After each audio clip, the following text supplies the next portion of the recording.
Oi pessoal, tudo bem? Desejo que a paz do Senhor Jesus invada de uma forma sobrenatural a vida de vocês, a casa de vocês, que esse momento que nós teremos juntos falando sobre a palavra de Deus, o Espírito Santo venha plantar no nosso coração sementes que não venham cair num terreno pedregoso, nem no terreno de espinhos, nem à beira do caminho, mas que venham cair em boa terra em nome do Senhor Jesus e venha dar frutos no meu e no seu coração, frutos a 100 por 1. Nós estamos continuando, dando continuidade a esse tema que a Novo Som tem abordado. Tempo de guerra é tempo de paz. O mundo de fato tem vivido um momento muito difícil.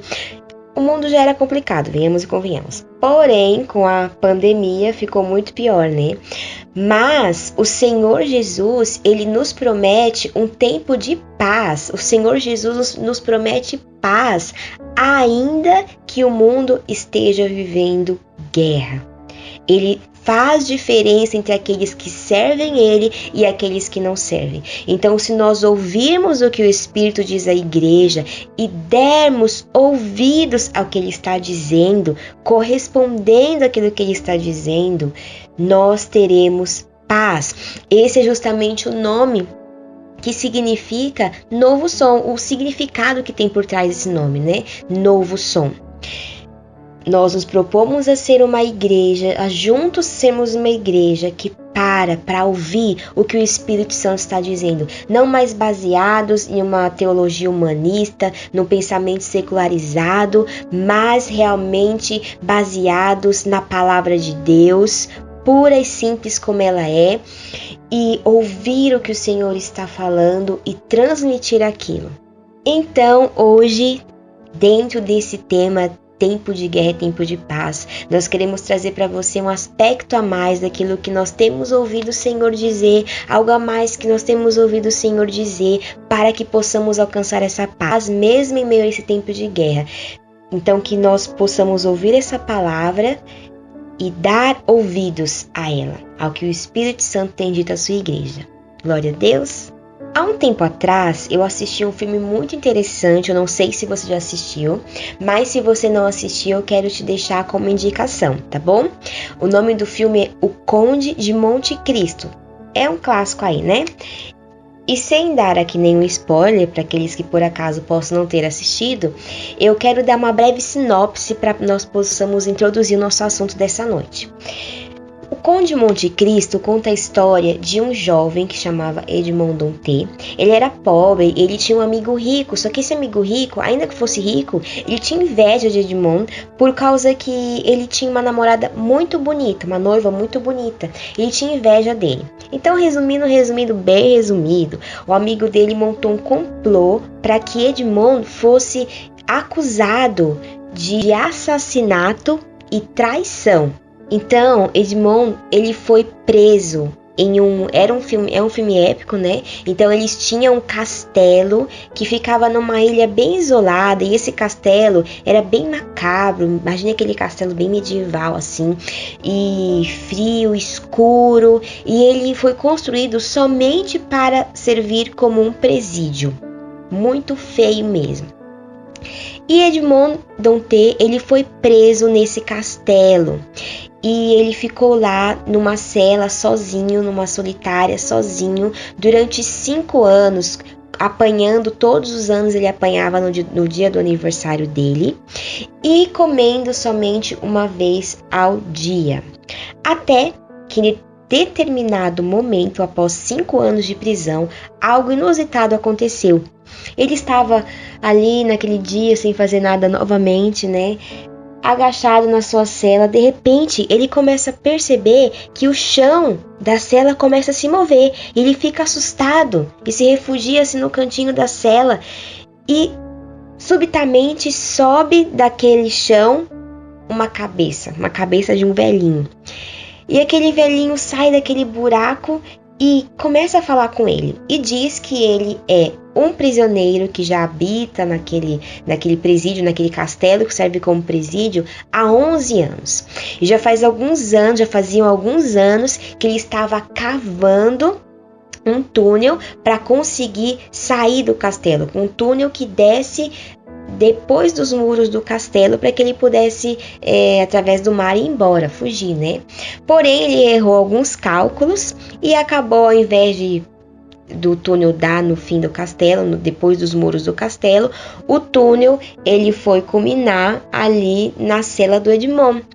E aí o velhinho faz um convite para ele, olha, se não é por esse lado, é pro lado oposto a saída. Então eu quero te convidar a me ajudar a cavar um túnel pra gente sair, pra continuar a escavação desse túnel pra gente sair, pra nós fugirmos daqui. E aí o Edmond falou assim, olha, eu não tô com pique de te ajudar, sabe, não me interessa isso. E aí o velhinho insistiu com ele e o Edmond perguntou, mas o que eu vou ganhar com isso? O que eu vou ganhar com isso? E o velhinho lhe disse, em troca da sua ajuda, eu ofereço algo de valor inestimável. E o Edmond pensou, nossa, algo de valor inestimável? O que seria? Ah, minha liberdade, você vai oferecer minha liberdade? Aí o velhinho falou para ele, a liberdade pode ser tirada de você, eu te ofereço o conhecimento. E aí o velhinho, só para dar mais uma partezinha aqui do filme, né, para não ficar assim, parar nessa parte nua e crua, o velhinho, que era um padre e também muito sábio, ele conhecia matemática, línguas, física, enfim, sabia lutar, ele sabia também onde tinha um tesouro, já um spoiler aqui, enfim, várias coisas. E ele pegou e começou a ensinar Edmond tudo que ele conhecia, ao mesmo tempo em que Edmond estava ajudando ele a cavar o túnel. Bem, o resto do filme, se você quiser saber, você assiste depois, tá bom? Não vou dar mais spoiler aqui. Porém, o que eu quero chamar sua atenção foi a frase que o velhinho disse para ele. A liberdade pode ser tirada de você. Eu te ofereço conhecimento. Essa frase, ela é também muito semelhante a uma frase que meu pai sempre me dizia e me diz ainda, quando ele queria me motivar a ser uma pessoa assim mais estudiosa e tal, na época da minha adolescência, que eu estava ainda descobrindo o meu caminho e tal. E ele falava assim para mim, Letícia, estude, seja uma pessoa estudiosa, estude, porque tudo que você obter na sua vida, as pessoas podem te tirar. Porém, o conhecimento, aquilo que você aprender, nunca, ninguém vai te tirar. Você vai levar para sempre com você. E esse é um princípio, gente, que a palavra de Deus também nos ensina. Vamos dar uma lida lá em Provérbios 3, do versículo 13 até o 18. Como é feliz o homem que acha sabedoria, o homem que obtém entendimento, pois a sabedoria é mais preciosa do que a prata e rende mais do que o ouro.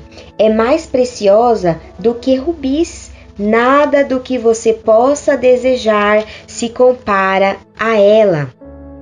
Na mão direita, a sabedoria lhe garante vida longa. Na esquerda, riquezas e honra.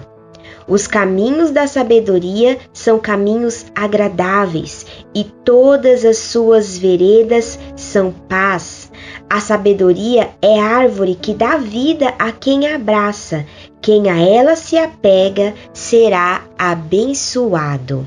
Então aqui nesse texto nós vemos que a sabedoria ela é a fonte de tudo. É com a sabedoria que você vai ter entendimento, é com a sabedoria que você vai ter riquezas, que você vai possuir honras.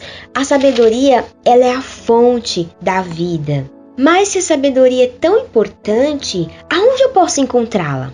A palavra diz também que o princípio da sabedoria é conhecer a Deus. Você encontra a sabedoria quando você conhece a Deus. E aí eu quero lhe perguntar, você conhece a Deus? Mas você conhece a Deus de verdade? Veja bem, quando eu estou falando de conhecimento, de conhecimento de Deus, eu não estou querendo dizer aquele conhecimento superficial. Eu estou falando de um conhecimento profundo. Por exemplo, você pode vir a mim e perguntar assim, Letícia, você conhece o Jair Bolsonaro? Eu vou falar, sim, eu conheço o Jair Bolsonaro. Ele é o presidente da República do Brasil. E aí, então, você pode vir a mim e perguntar: você conhece o Antônio Ramos? Eu vou falar: sim, eu conheço o Antônio Ramos. Ele é meu pai, aquele que me gerou, que me criou, que cuidou de mim durante todos esses anos, o homem que eu amo muito. Ele é meu pai. Você viu a diferença entre eu conhecer o Jair Bolsonaro, presidente, e eu conhecer o meu pai, Antônio Ramos? Eu usei a mesma palavra, porém para dizer níveis diferentes de conhecimento, para expressar níveis diferentes de conhecimento. Eu conheço Jair Bolsonaro, ele é o presidente, mas eu não sei como ele é profundamente, eu não conheço. Porém, eu conheço o Antônio Ramos e eu sei os vícios e as virtudes dele, tudo as qualidades dele, os defeitos dele. Eu conheço ele profundamente, os sonhos dele, eu conheço ele profundamente.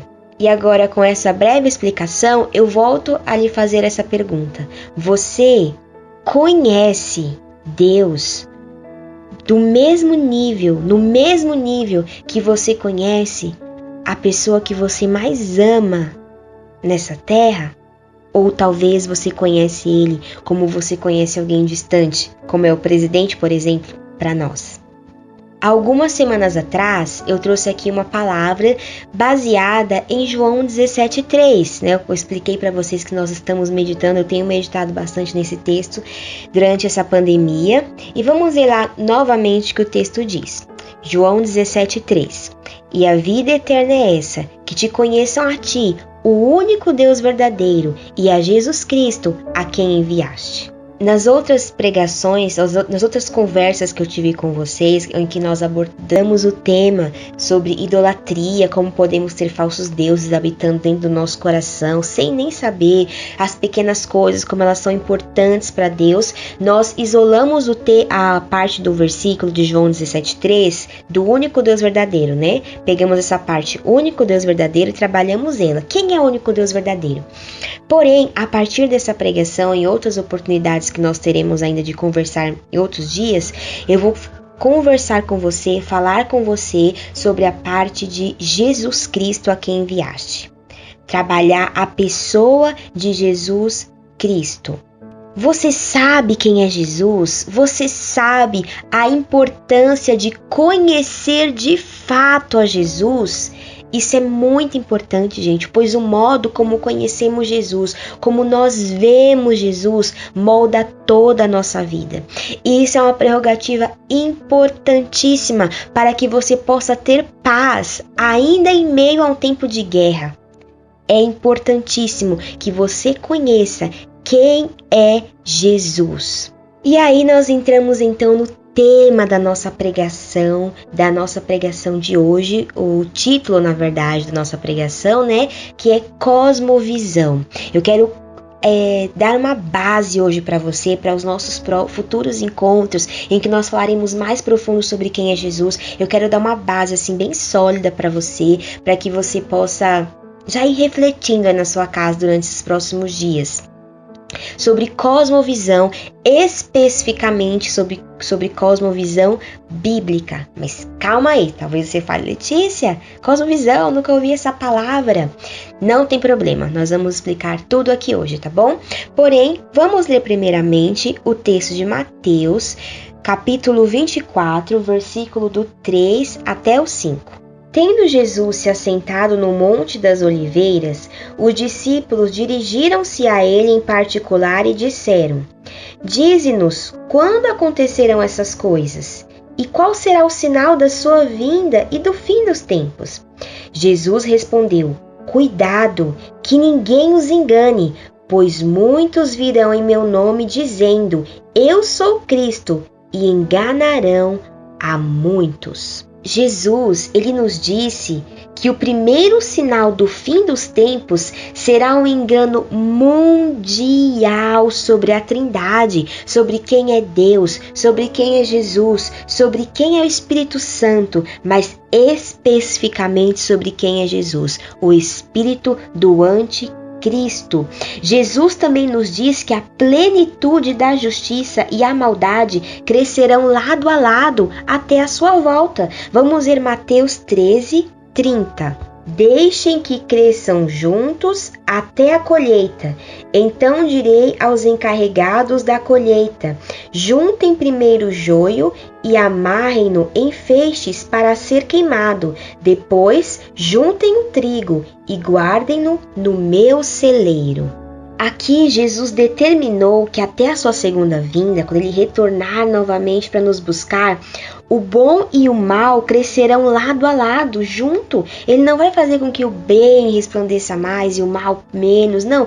O bom e o mal vai crescer lado a lado e ambos vão alcançar plenitude e ambos serão colhidos, tanto bem quanto mal, porém com diferentes propósitos. O mal vai ser colhido para ser queimado, lançado ao fogo, e o bom o Senhor vai pegar para ele. Ele usa essa referência metafórica para falar das almas, da colheita das almas, aqueles que andaram com o Senhor Jesus, aqueles que não somente ouviram, mas que deram ouvidos ao que ele estava dizendo.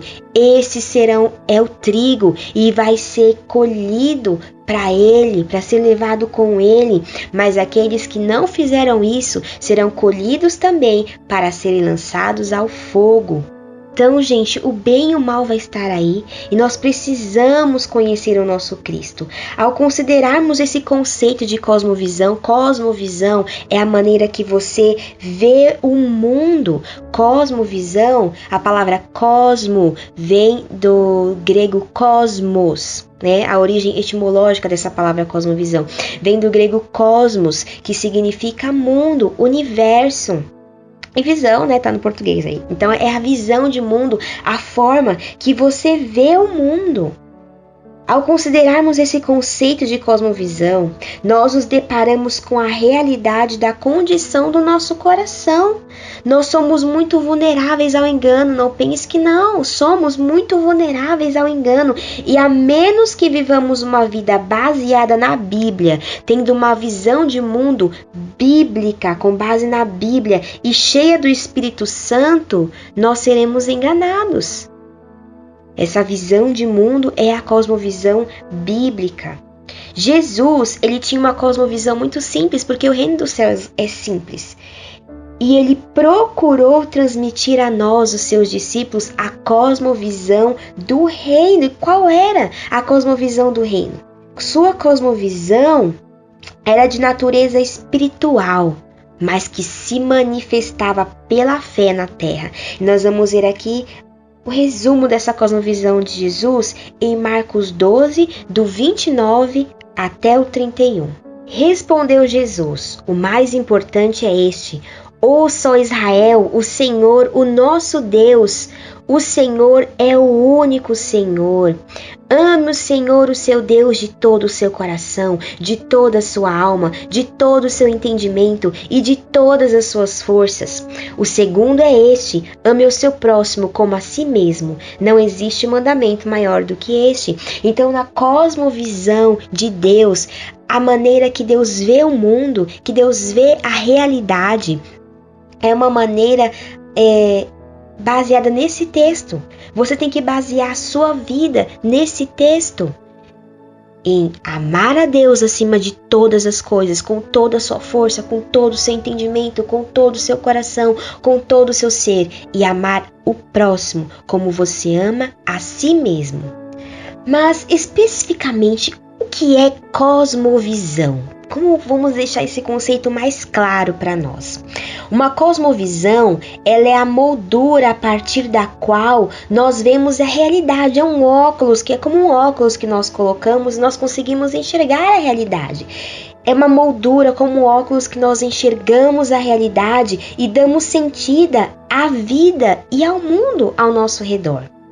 É uma ideologia, filosofia, teologia que oferecem uma abordagem abrangente para a compreensão de Deus, do mundo e das relações do homem com Deus e com o mundo.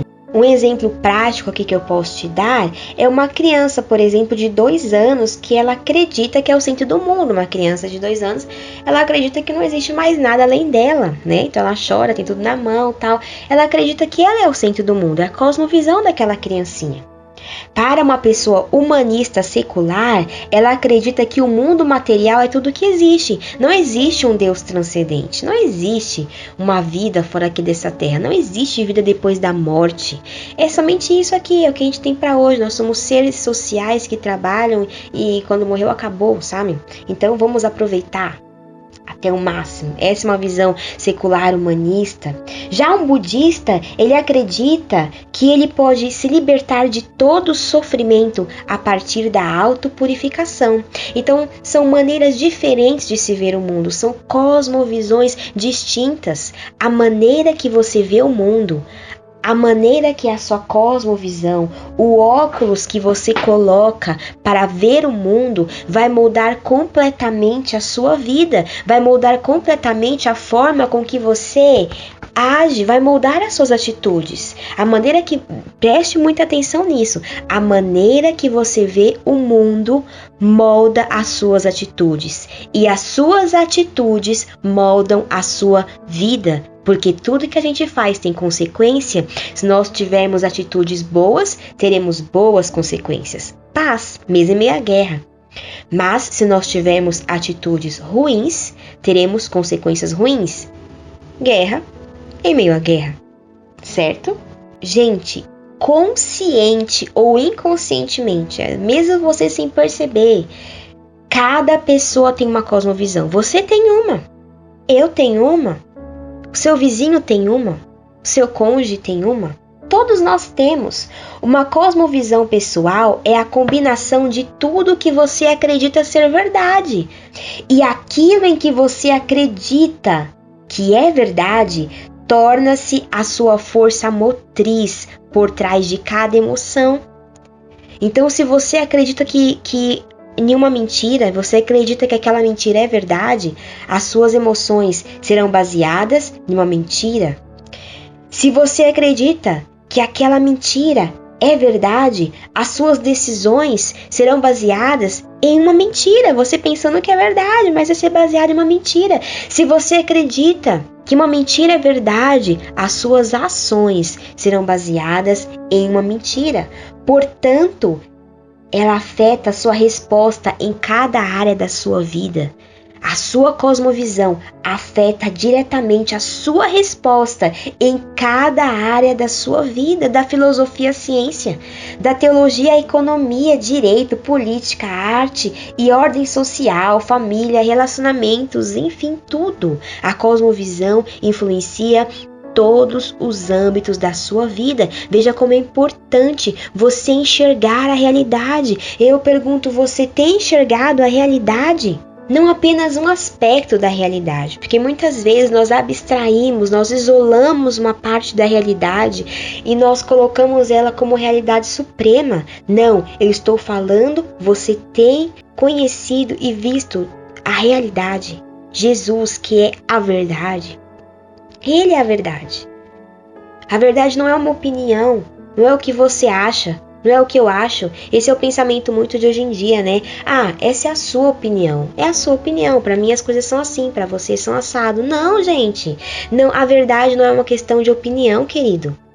A verdade, ela é uma pessoa, ela é Jesus, independente da minha opinião, independente da sua opinião. A verdade é o que está escrito na Bíblia. Essa é a verdade. Um exemplo aqui que eu posso dar.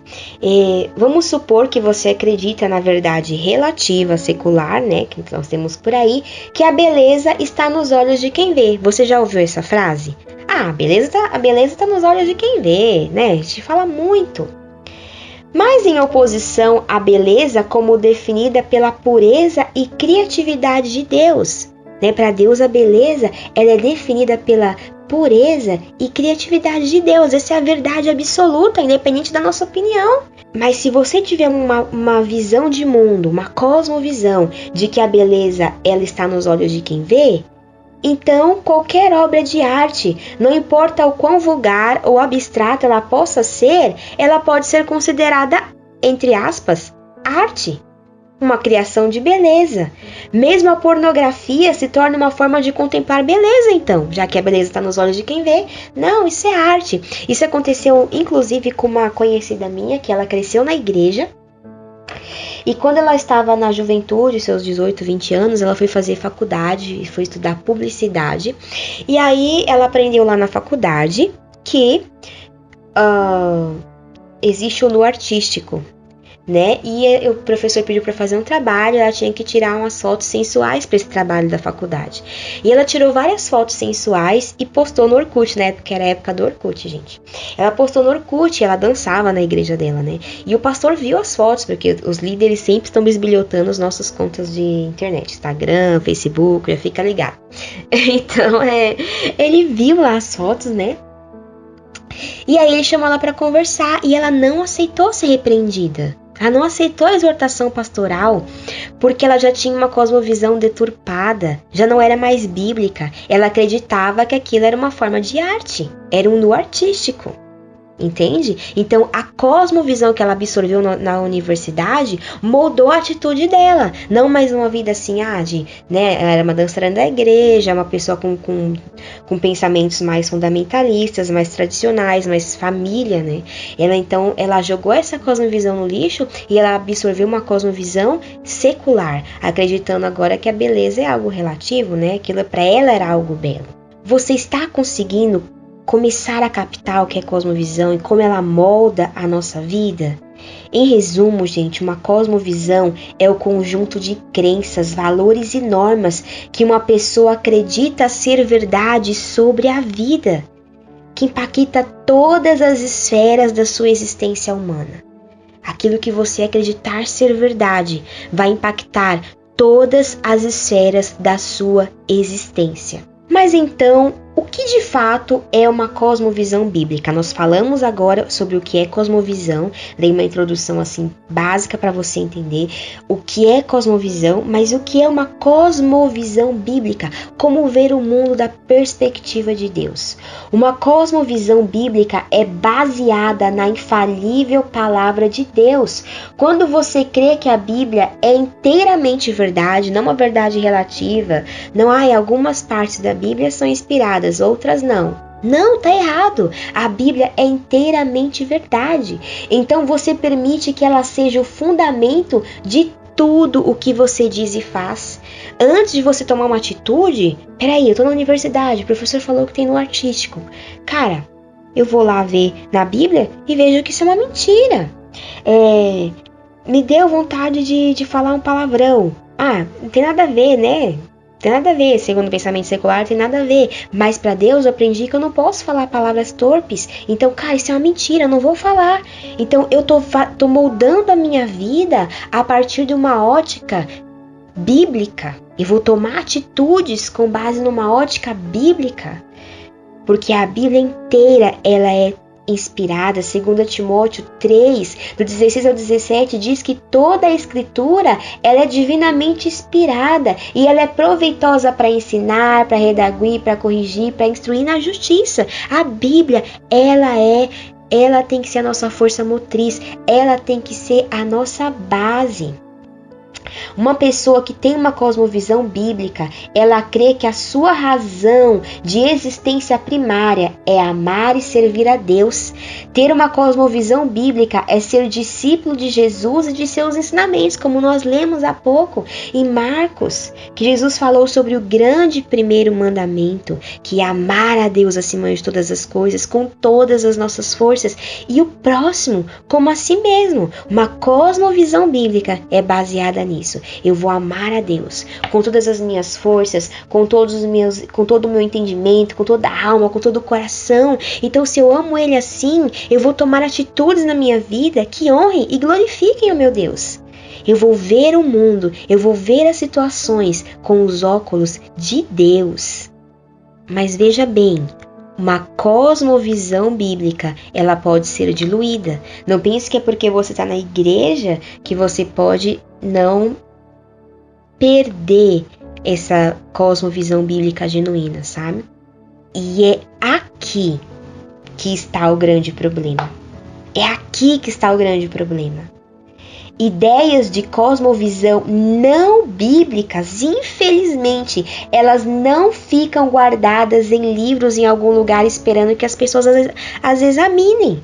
É um livro escondidinho que fica ali no cantinho de uma biblioteca lá no fim do mundo. Não, elas não ficam ali guardadas. Elas nos bombardeiam constantemente através da onde? Da televisão, nos filmes, nas músicas, nos jornais, nas revistas, nos livros, no mundo acadêmico, nem pelos amigos, pela família, enfim, nós somos diariamente, 24 horas por dia, bombardeados com uma cosmovisão não bíblica. E a nossa cosmovisão, que é bíblica, ou pelo menos deveria ser bíblica, ela vai se diluindo, ela vai ficando suja.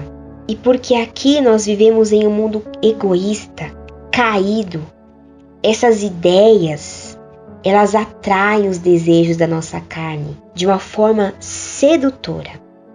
E frequentemente acabamos incorporando-as aos poucos, de uma forma bem sucinta em nossa cosmovisão pessoal. Infelizmente, muitas vezes a gente faz isso sem perceber. Um exemplo é algo que infelizmente acontece muito na igreja hoje em dia. Você vai concordar comigo que o texto de 1 Tessalonicenses 4:3, depois você vê aí na sua Bíblia, e outros versículos, eles nos ordenam a evitar a imoralidade sexual, certo? Você concorda comigo? Que a Bíblia fala para nós evitarmos a imoralidade sexual? Mas quantas vezes cristãos caem no pecado da luxúria, da pornografia ou sexo antes ou fora do casamento? São muitos, gente. Quantos jovens aí pisam na jaca, comem o lanche antes do recreio? Quantas pessoas casadas adulteram? Nós temos, diversos líderes que já estão no 15º casamento. Gente, isso é uma vergonha. Por quê? Mas a Bíblia está falando que é errado. Por que as pessoas estão relativizando a verdade? Por quê? É uma cosmovisão bíblica diluída. Começou a absorver argumentos do mundo e colocando dentro da igreja. Isso é o mundo entrando na igreja. 1 João 2, 15 ao 17. Vamos ver. Não amem o mundo, nem o que nele há. Se alguém ama o mundo, o amor do Pai não está nele, pois tudo o que há no mundo, a cobiça da carne, a cobiça dos olhos e a ostentação dos bens, não provém do Pai, mas do mundo. O mundo e a sua cobiça passam, mas aquele que faz a vontade de Deus permanece para sempre. Se nós não cremos realmente na verdade de Deus e vivermos isso, gente, então o nosso testemunho será confuso e enganoso. A maioria de nós vivemos sem reconhecer que nossa cosmovisão pessoal tem sido profundamente afetada pelo mundo. A maioria de nós, por isso eu quis começar essa pregação falando esses próximos sermões nós vamos falar sobre Jesus. Eu quis começar baseando sobre cosmovisão bíblica, dando essa base sobre cosmovisão bíblica, pois muitas vezes estamos sendo enganados com uma cosmovisão diluída, cosmovisão bíblica diluída. A maioria de nós vivemos sem reconhecer que nossa cosmovisão pessoal tem sido afetada, gente, pelo mundo. Pela mídia e outras influências, a visão secular da história, do direito, da política, da ciência, de Deus e do homem afeta o nosso pensamento mais do que nós percebemos. É de uma maneira muito sutil que as coisas vão afetando o nosso pensamento de uma forma que nós não percebemos. Nós somos então feitos escravos das filosofias vãs e enganosas, porque nós começamos a acreditar que elas são verdadeiras. E aí a gente começa a tomar atitudes pensando que somos nós que estamos tomando essas atitudes, por conta própria não, mas nós estamos sendo dominados, pensando que estamos sendo livres, mas não estamos. Estamos sendo dominados pelo engano, esse engano que se fundamenta nas tradições humanas e nos princípios elementares deste mundo, e não de Cristo, não de Cristo. Porém, se nós aprendermos diligentemente, aplicando e confiando na verdade de Deus em cada área de nossas vidas, seja ao assistir a um filme, a conversar com os nossos familiares, com os nossos amigos, ao educar os nossos filhos, ou a trabalhar no escritório, no comércio, enfim, aonde quer que você trabalhe, limpando alguma casa como doméstica, professor, enfim. Se nós tivermos uma cosmovisão bíblica, essa cosmovisão vai influenciar todos os nossos relacionamentos. Nós podemos começar a desenvolver uma fé profunda e abrangente que irá resistir à maré implacável das ideias não bíblicas de nossa cultura. Tendo uma cosmovisão bíblica. Como vocês sabem, eu sou universitária, estou fazendo a minha segunda graduação já. E é algo assim que eu amo a área da apologética cristã, que é a defesa da fé. E eu fiz a minha primeira universidade numa faculdade confessional, né, cristã, mas agora eu estou fazendo a segunda numa faculdade bem humanista, bem marxista, né. Eu estudo lá na Federal. E, gente, é horrível esse ambiente assim, sabe? A nossa fé é confrontada todos os dias dentro da universidade. E eu sou bem assim curiosa e eu quero saber a verdade. Então eu me inscrevo nos cursos, tudo que tem. Existem vários cursos extracurriculares lá, né? E eu me inscrevo. Até o ano passado eu estava fazendo, era para mim estar fazendo esse ano, mas a pandemia não deixou, né? Que eram 2 anos de curso. Ia dar ainda esse ano, até eu terminar no final desse ano. Um curso extracurricular na área de filosofia marxista. Então é só uma sala lotada de ateus. E eu estudo essas coisas, eu amo estudar. E já teve gente que chegou em mim e falou assim: Letícia, como você não perde sua fé estudando essas coisas, né? Como as pessoas ficam com a fé tão abalada, às vezes estudando teologia, né? Como você não perde sua fé estudando essas coisas? Gente, por que eu não perco minha fé? Sendo que eu tô sempre lendo coisas escritas por ateus, estudando com ateus. Como que eu não abalo a minha fé? E cada dia mais a minha fé fica mais forte em Deus, no ser transcendente, naquilo que não pode se ver. Por quê? Porque tudo que eu aprendo na universidade, eu levo pro meu momento com Deus. Eu levo pro meu devocional. Eu falo: Jesus, eu aprendi isso na universidade.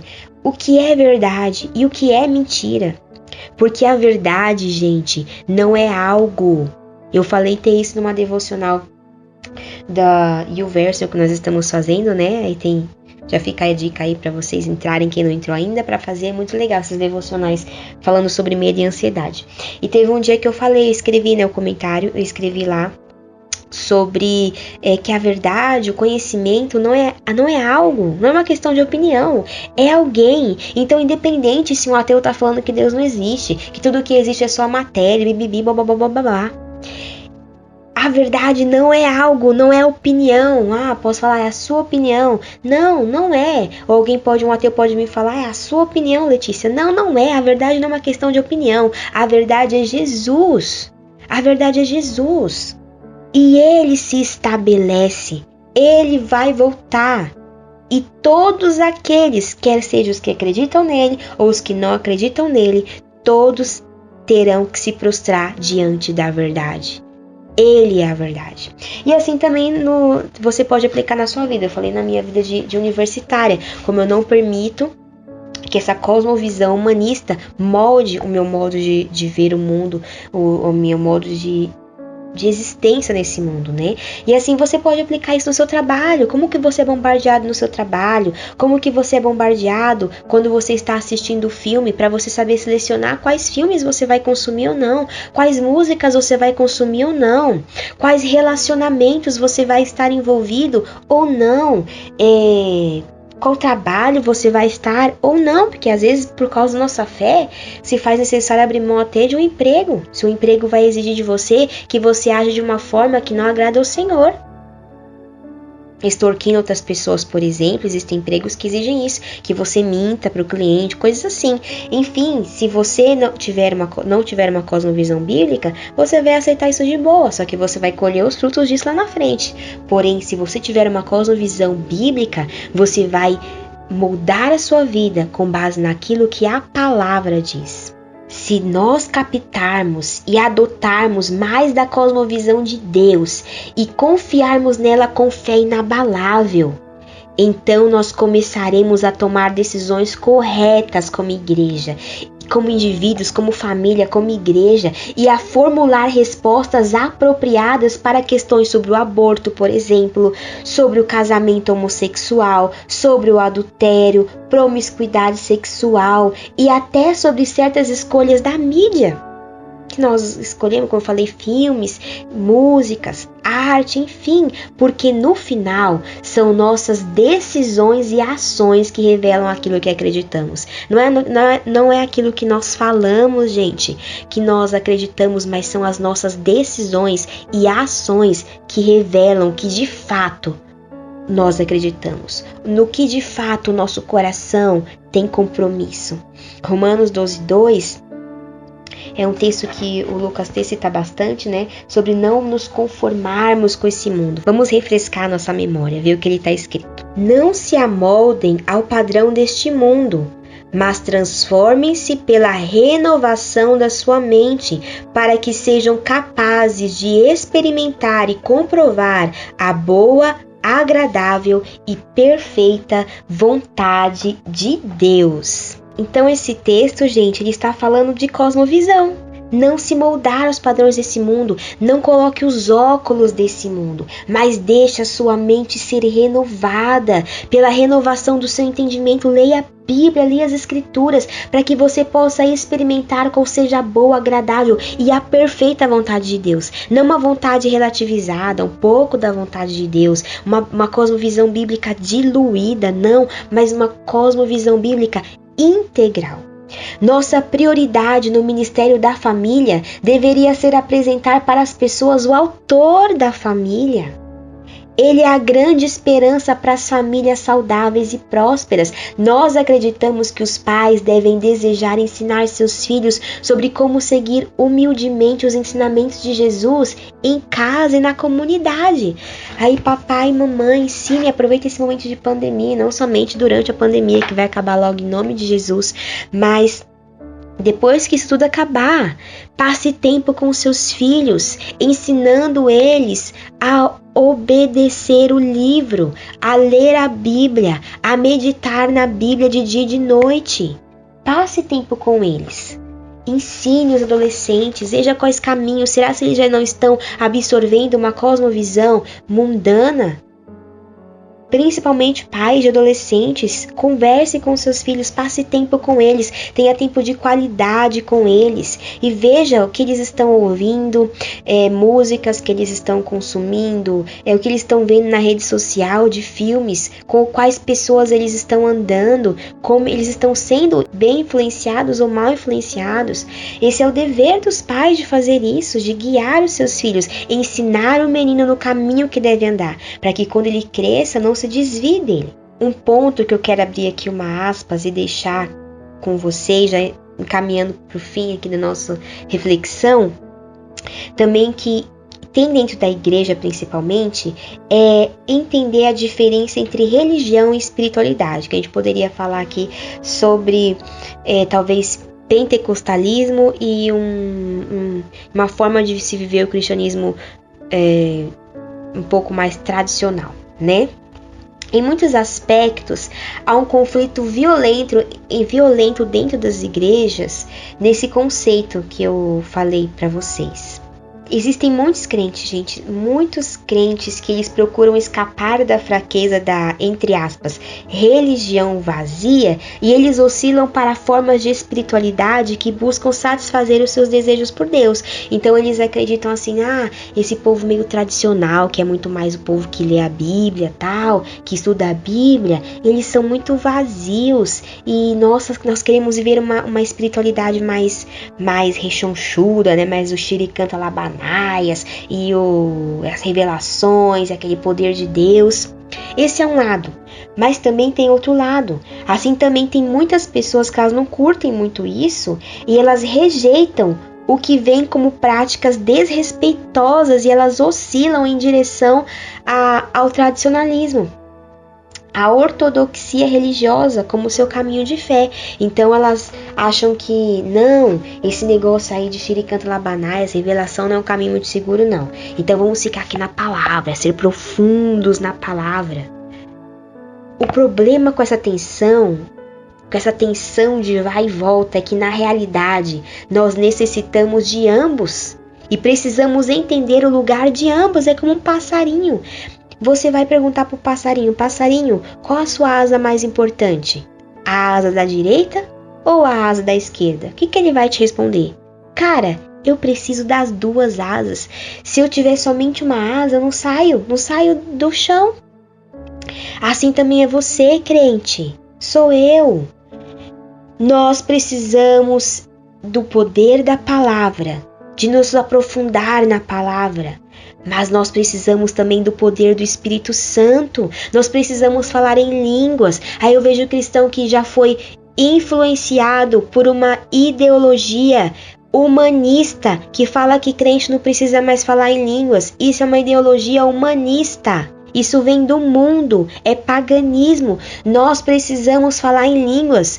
Quando você fala que um crente não precisa mais falar em línguas, isso é ser um reducionista. É alguém que pega o ser humano e reduz ele apenas a um aspecto da realidade. Não, você é simplesmente um ser intelectual. Você lê a Bíblia e você vai alcançar toda a verdade. É mentira. Isso é mentira. Não adianta só você ler a Bíblia que você vai alcançar toda a verdade. Você precisa sim ler a Bíblia todo dia, como fala a palavra. Mas você precisa cavar a Bíblia. E ler o texto bíblico, Senhor, o que o Senhor está querendo dizer aqui? Muitas vezes nós não entendemos com a nossa cabeça, simplesmente com o nosso intelecto. Nós precisamos de uma revelação do Espírito Santo. Então ele vai pegar aquilo que você leu, aquilo que você estudou, e quando você estiver orando em línguas, porque a palavra diz que quando nós oramos em línguas, nós falamos, o nosso espírito fala diretamente com o Espírito de Deus, sem interferência das nossas emoções, dos nossos sentimentos, desse mundo caído. E ele passa a revelação para você, aquela palavra rema, aquela palavra revelada. Então você vê que uma coisa anda junto da outra. Nós precisamos ser pessoas profundas na palavra de Deus e pessoas profundas em espiritualidade. Se você não ora em línguas, meu querido, o diabo tá te enganando. Se você não lê a palavra, meu querido, e só ora em línguas, o diabo também está te enganando. E isso é uma cosmovisão bíblica diluidíssima. Se você for só a pessoa do xiricanta labanaias, você vai quebrar a cara. Mas se você for só a pessoa que só lê a Bíblia e não busca o Espírito Santo, você também vai quebrar a cara, porque é Ele que nos guia a toda a verdade. É o Espírito Santo, amigo que o Senhor nos deu para ficar aqui conosco. Gente, já para finalizar, vamos ler Mateus 24, do 22 ao 26. Se aqueles dias não fossem abreviados, ninguém sobreviveria. Mas, por causa dos eleitos, aqueles dias serão abreviados. Se então alguém lhes disser, vejam, aqui está o Cristo, ou ali está ele, não acreditem, pois aparecerão falsos cristos e falsos profetas que realizarão grandes sinais e maravilhas, para, se possível, enganar até os eleitos. Vejam que eu os avisei antecipadamente. Assim, se alguém lhes disser, ele está lá no deserto, não saiam, ou ali está ele dentro de casa, não acreditem. Gente, aqui Jesus está nos dando um alerta. Veja o que ele falou. Eu vos avisei antecipadamente. Antes de você nascer, Jesus já tinha providenciado que isso for escrito para você ler, para mim ler. Nos últimos dias, nós vivemos os últimos dias, se levantarão falsos cristos, falsos deuses, e eles farão até sinais e maravilhas. Veja o versículo que nós lemos lá no começo, que o Senhor vai permitir que o joio cresça junto com o trigo. O Senhor fala que Ele nos envia como ovelhas em meio a lobos. Ele nos envia. Então nós estaremos perto de pessoas falsas, de ideologias falsas, de tantos pensamentos falsos, de atitudes falsas que vão se apresentar como verdadeiras e legítimas diante de Deus, mas é mentira. Você precisa conhecer o seu Cristo, você precisa saber andar como Ele anda, você precisa falar como Ele fala, você precisa viver como Ele vive. Você precisa ter uma cosmovisão bíblica, a maneira de ver o mundo como Ele vê, porque Ele é a verdade e Ele vê a verdade. Ele não vê somente um aspecto da verdade e coloca como verdade suprema, não. Ele vê toda a verdade, porque Ele é a verdade. Você precisa conhecer o seu Cristo. Nós precisamos conhecer o nosso Cristo, gente. Como nós vimos lá no filme, na introdução, que eu falei pra vocês sobre o filme, O Conde de Monte Cristo, que aquele velhinho falou pro Edmond Dantes, o conhecimento é a coisa mais importante que você pode ter, porque ninguém pode te tirar o conhecimento. E Jesus falou que para não guardarmos tesouros aqui nessa terra onde a traça corrói, o ladrão rouba, mas guardarmos tesouros nos céus, que ali ninguém pode roubar, a traça não pode corroer. O que é isso? É o conhecimento do santo, porque a vida eterna começa quando você o conhece. Isso é você guardar tesouros no céu, é você adquirir conhecimento, conhecer a Jesus. Isso vai salvar a sua vida. No começo do ano, eu estava lendo um livro que o Lucas me emprestou, inclusive, no começo dessa pandemia, ele fez uma live, ele indicou esse livro que se chama A Igreja Desviada. Gente, por favor, leiam esse livro, A Igreja Desviada. Parece um título forte, mas é muito importante para você. Não sou desviado. Tem gente cabeçuda que pode falar, né? Não é isso que eu tô te dizendo, criatura. É um livro muito bom. Eu tô te dizendo para você ler justamente para que você não se desvie, entendeu? Eu li por causa disso. Eu falei, cara, eu quero ler, eu quero aprender. E o livro, ele conta as diversas formas de como Satanás nos engana, de como muitas vezes ele aparece para nós como anjo de luz. Ele não aparece como aquele demônio de Hollywood, né? Todo vermelho, com chifre e um rabo, né? Pontudo e um tridente. Se a gente vê ele assim, a gente vai saber que é ele. Ele não aparece assim para nós. Ele sempre aparece como anjo de luz. Ele sempre vai fazer de uma forma para ficar pertinho da gente, fingindo que ele tá ali para ajudar. Mas ele tá enfiando uma faca pelas costas. Até o autor do livro fala da irmã dele, que tinha um bonequinho de um demônio, com essas... É bem caricato, né? Com essas características, assim, do demônio de Hollywood, né? Mais ou menos como os desenhos nos mostram. E ele falou, cara, esse demôniozinho, ele é a maior mentira, né? Aquele bonequinho, a maior mentira, porque o diabo nunca aparece pra gente assim. Ele nunca aparece pra gente assim. Ele sempre vai aparecer como anjo de luz. Ele vai fingir que ele é o Cristo. Ele vai aparentar, nossa, isso parece ser de Deus. Esse movimento aí parece ser de Deus, hein? Nossa, isso aí parece ser de Deus, hein? Ó, aquela pessoa parece ser de Deus. Aquela pregação parece ser de Deus. Aquele conteúdo daquele livro parece ser de Deus. Aquela música parece ser de Deus. Tem nada a ver. Não, mas é de Satanás. Você precisa conhecer o seu Cristo, porque esse texto que nós lemos em Mateus 24, muitos vão falar, Cristo tá ali, Cristo tá ali. Não, Jesus tá nesse negócio. Eu sei, Jesus tá nesse negócio. E ele não tá. Muitas vezes ele não estará. E se você não conhecer ele, se você não tiver o cheiro de Jesus, gente, você tem que passar tempo com Deus a ponto de você conhecer o cheiro de Jesus, o cheiro dele está em você. Quando você estiver perto de algo enganoso, falso, você vai saber, esse não tem o cheiro do meu Jesus, não tem o cheiro dele. Eu não vou trilhar esse caminho. Você conhece Jesus? Lembre-se, o conhecimento é algo mais importante que você pode ter. E o conhecimento não é algo, ele é alguém. O conhecimento é Jesus. Você conhece Jesus? Você conhece, você pensa como ele pensa? Você fala como ele fala? Você anda onde ele anda? A sua vida é como a vida dele? Nós precisamos, como indivíduos, como família, como igreja, voltar a ter uma cosmovisão bíblica, fazer uma autoanálise, cada um de nós fazer uma autoanálise. Será se as minhas atitudes já estão influenciadas por atitudes do mundo?